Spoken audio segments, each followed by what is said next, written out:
কুখ্যাত যৌন অপরাধী জেফ্রি এপস্টিনের নথি প্রকাশের পর থেকে একের পর এক সামনে উঠে আসছে অন্ধকার সব তথ্য। ভয়ঙ্কর এই অপরাধীর সঙ্গে যেসব প্রভাবশালী ও বিত্তবান ব্যক্তির নাম জড়িয়েছিল তা একদিকে যেমন চমকে দিচ্ছে বিশ্ববাসীকে, আরেকদিকে তাদের বিকৃত ও জঘন্যতম কাজের বিবরণে রীতিমতো গা শিউরে উঠছে। এরই মাঝে সম্প্রতি আরও একটি তথ্য হতবাক করে দিয়েছে পুরো মুসলিম উম্মাকে। মধ্যপ্রাচ্য ভিত্তিক গণমাধ্যম মিডল ইস্ট আইয়ের এক প্রতিবেদন থেকে জানা গেছে, মক্কায় অবস্থিত মুসলমানদের পবিত্রতম স্থান কাবা শরীফের গিলাফের কাপড় পৌঁছেছিল সেই বিকৃত যৌন পাচারকারী জেফ্রি এপস্টিনের হাতে।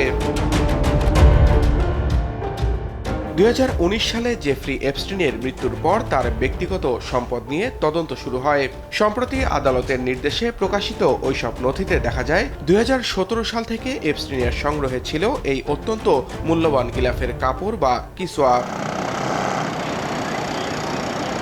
কিছু গোপন ইমেইল থেকে জানা যায় 2017 সালের ফেব্রুয়ারি ও মার্চ মাসে এই পবিত্র বস্ত্রটি পাচার করে এপস্টিনের কাছে পাঠানো হয়। এর সঙ্গে জড়িত ছিলেন সংযুক্ত আরব আমিরাতের এক নারী ব্যবসায়ী আজিজা আল আহমাদি আবদুল্লাহ আল মাআরি। প্রথমে মক্কা থেকে ব্রিটিশ এয়ারওয়েজের কার্গো বিমানে করে যুক্তরাষ্ট্রের ফ্লোরিডায়, এরপর এপস্টিনের বাড়িতে পৌঁছায় এই কিসওয়া।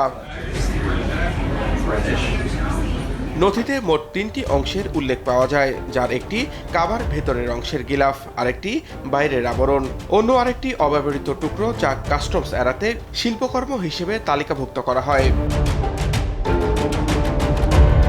এপস্টিনকে পাঠানো একটি ইমেইলে আজিজা আহমাদি কাপড়টির মাহাত্ম্য বর্ণনা করে লেখেন, এই কালো কাপড়টি সুন্নি, শিয়া ও অন্যান্য মাযহাবের অন্তত 1 কোটি মানুষ স্পর্শ করেছেন। তারা কাবার চারপাশে তাওয়াফ করে তাদের দোয়া, ইচ্ছা, অশ্রু এবং আশা এই কাপড়ে রেখে গেছেন। তবে পবিত্র এই নিদর্শন কেন একজন দণ্ডিত যৌন অপরাধীর কাছে পাঠানো হয়েছিল তার স্পষ্ট উত্তর মেলেনি নথিতে।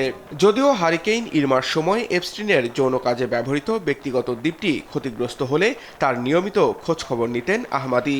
ফাঁস হওয়া আরও একটি নথিতে দেখা যায় এপস্টিনের সহকারী আহমাদিকে একটি ডিএনএ পরীক্ষার কিটও পাঠিয়েছিলেন, তবে তার কারণ এখনও জানা যায়নি। এফবিআইয়ের এক গোপন স্মারকে দাবি করা হয়, মার্কিন ও ইসরায়েলি গোয়েন্দা সংস্থার হয়ে কাজ করার পাশাপাশি ইসরায়েলের সাবেক প্রধানমন্ত্রী ইহুদ বারাকের বেশ ঘনিষ্ঠ ছিলেন ইহুদি ধর্মাবলম্বী জেফ্রি এপস্টিন। কোটি মানুষের ভক্তি ও ভালোবাসার পবিত্র কাবার গিলাফ কিভাবে শয়তানের দ্বীপে পৌঁছালো বা এপস্টিন কেনই বা সংগ্রহে রেখেছিলেন তা এখনও স্পষ্ট নয়। তবে এমন সম্মানিত নিদর্শনের সঙ্গে এপস্টিনের নাম জড়িয়ে পড়াকে মুসলমানদের ধর্মীয় মূল্যবোধের চরম অবমাননা হিসেবে দেখছেন অনেকে। সামিউল শিহাব, RTV।